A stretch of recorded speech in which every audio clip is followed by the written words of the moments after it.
Alright guys, what's going on? It's Jeff from the Adventures of A and J. We're talking chapter 19. Chapter 19 of My Hero Academia, entitled All Might. Before that, roll the intro.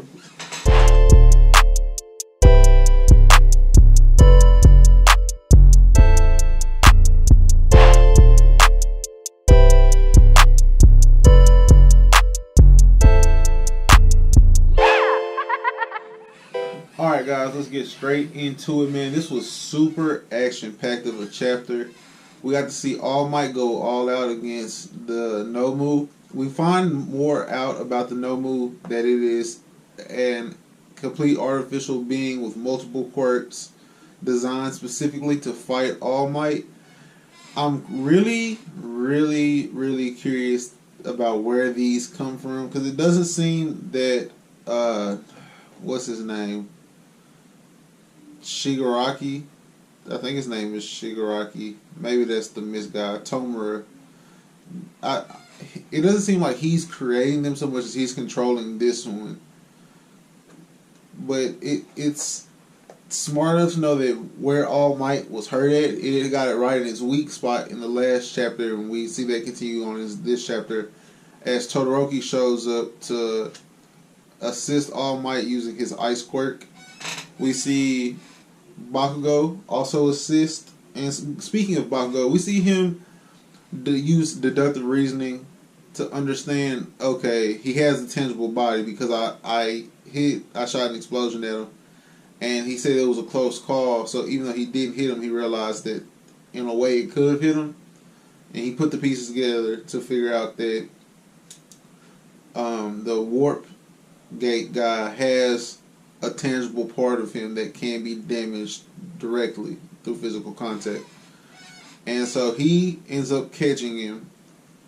All Might breaks out of the grip of the Nomu because of Todoroki, them two showing how good they are.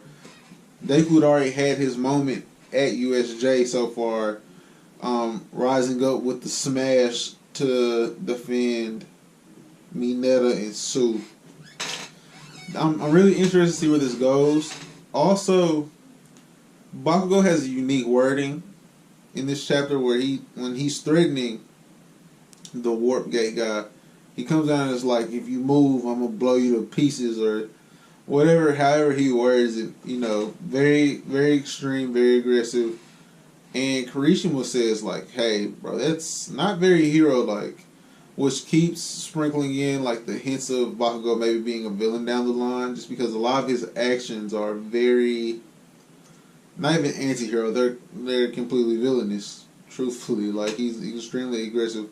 I think what's saving him is that everything he does is for a reason, in his mind at least. Like, it's all for a positive cause towards him becoming a great hero.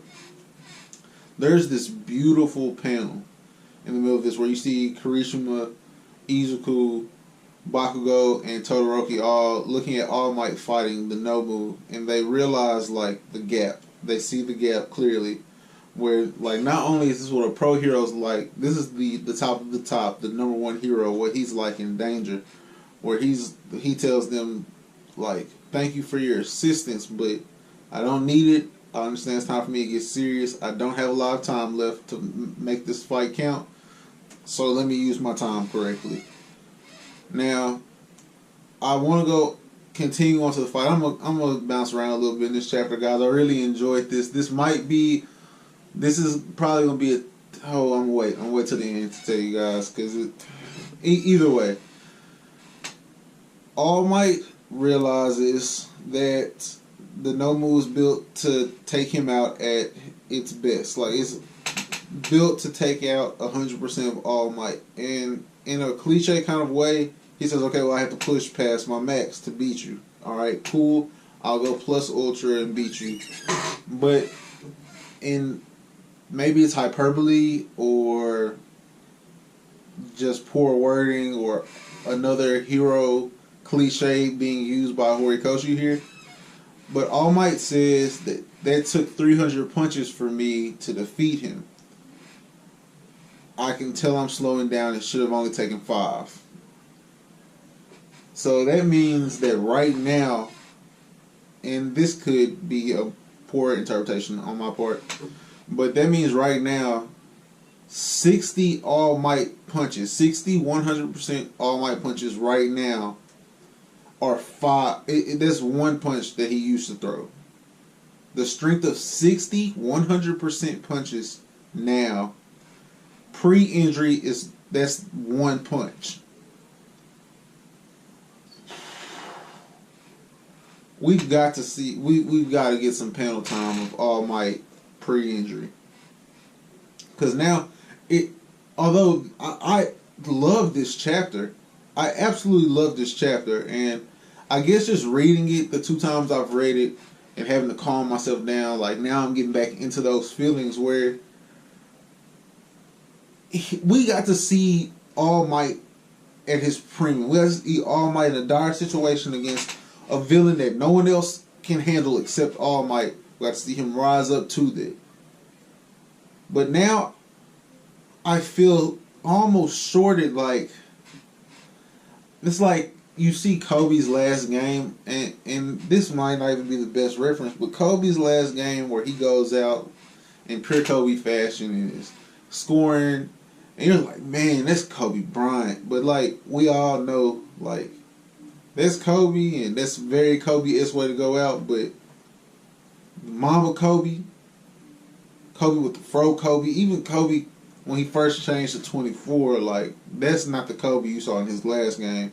We saw the old man Kobe. That's kind of the feeling I have with All Might, where it's like, man, that was outstanding to see you max it out, but it also just makes me want to see what you were doing before that. Like, oh my God. Now, I want to talk about Tomura. I think his last name is Shigaraki, or first name. Japanese names are kind of weird to me still. I want to talk about Buddy with the Hand on his face, because he has an extremely interesting bit of dialogue here that I felt after the second read. The first read, it seemed like maniacal villain, which I'm for. Like, I like villains. So it seemed kind of maniacal villain. Let me exude my feelings of whatever's going on in my head out to everyone. That's how it felt the first time. But the second time, it's Heath Ledger Joker, Heath Ledger Joker, it's up here for me. Because he says, just like the kid over there tried his hardest to punch me, because for you guys to commit violence, it's seen as a positive, it's seen as defending. And for us to commit violence, it's seen as wrongdoing and villainous and evil. And it's because we're labeled these titles when our actions are so similar, that I want to expose the world to how much of a fraud heroes really are. You do the same actions as villains, and yet you're placed on a pedestal. Now, with complete understanding that it's the intention behind the action which defines man, you also have to understand that in a way he's right. Now, it doesn't condone violence or killing, because heroes are allowed to fight to protect, so villains should be able to fight for whatever other reason. Like, it's not that simple. That's childish. But in the grand scheme of things, intention defines hero or villain. Their actions are the same, though, and more times than not. If a hero and a villain in this story fight and destroy a city, they both 50% are the cause of destruction. But if the villain's defeated, the hero did a great job. There's a flaw to that. There is, in fact, a flaw to that. I agree with Shigaraki in that. Now, I have a feeling that he'll be the long-term villain now, because we're seeing his ideals so early in the story. Although All Might calls him out on it, that, like, you really just want mayhem. You have enough purpose, enough understanding of a particular purpose to be dangerous. because you can rally people to your cause, but this isn't what you really want. And after he calls him out on it, Shigaraki's like, yeah, you're right, good job, but I am right that the system's flawed. I love this chapter, man. I love this chapter. It had an intense battle with the Nomu that was incredibly well drawn. We got to see Kirishima's like the story of his character being put together, where he's kind of like the meshing point to bring other people outside of the big circle of friends like Deku, Trash Forever, Ochako, Froppy, the frog. I think I saw her hero name is Froppy. I was wondering when they got hero names, so I looked it up. And I mean, I try not to spoil myself, but sometimes I just get super curious. So Froppy, Mineta is in that circle, it feels like. And I mean, like, he's going to be the plug to get other people into the circle of friendship to build their class as a whole, is what it kind of read in here. Todoroki, we got to see Todoroki use his quirk, and it really just feels like those four, Deku, Bakugo, Todoroki, and Kirishima, like, have something about them that's going to make them major players in the hero game down the road. Even if it's just three of them and Bakugo turns out to be a villain down the road. I love this. I loved it. The one issue I had is All Might's time frame of being able to use One for All isn't very well defined. He can go above and beyond his limits to use it, so there's no point in having a true set in stone time frame, unless it's kind of like a reserve system. I kind of thought that it was like the 2K stamina bar, where like you have like this set bar of stamina that slowly decreases, but once it's like worn out, if you keep holding down the R2 button, like it instead of pulling from like the reserve, it pulls from your overall bar completely until like it's empty, and then you have to sit out until it works again.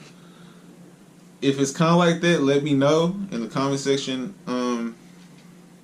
It was one other thing in the chapter that I thought was extremely, I want to say important, but more so important to like foreshadowing down the road, because All Might, when he hits the final blow, the finishing blow, where he's saying plus ultra as he's throwing a smash towards the Nomu, we have this moment where we realize that Tomer's the one that's been in control of Nomu this whole time. He's been giving the Nomu orders this whole time. And so, as he defeats Nomu and knocks him out of the USJ, my thoughts were, is there an area or a distance that they have to be within each other, or does he have to be able to verbally hear Tomer? Because he has shock absorption and it's like ultra regeneration quirks already in him.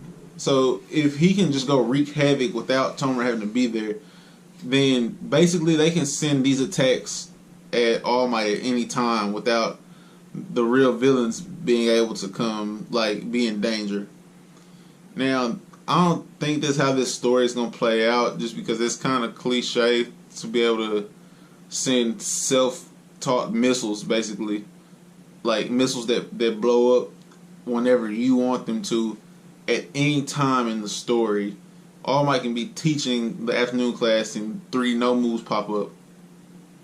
Maybe they don't have 3 Nomus. I don't know. But if they created one, if they found one, I'm sure they're going to find more. Just it is what it is. They're going to find more. So what's to stop them from sending them? So does Tomer have to be near them for them to operate? That's going to be it for me, guys. This chapter, 10 out of 10. 10 out of 10 chapter for 19. Chapter 19 of My Hero Academia entitled All Might, done. Call anything, still sleep. Amber starts her new job tomorrow, guys, so major update, claps for her, pray for her, make sure she has a solid good day and all of that. That's probably going to be it from us, guys. This week, the week that this actually uploads, will be after 4th of July. So we might have a vlog coming out that week as well. I'm going to probably try to get a shoe video out that week. Like maybe a part of my collection or something like that. Something with my shoes. We've noticed that like the videos of her shoes do really well, so the shoe videos are usually either that or oh, I gotta drop part 2 of what to watch. Part 2 of what to watch. No, that won't be out there neither. Maybe it'll be that week. Look out for part 2 of what to watch coming soon as well, guys. That's gonna be it from us. Peace. Have a good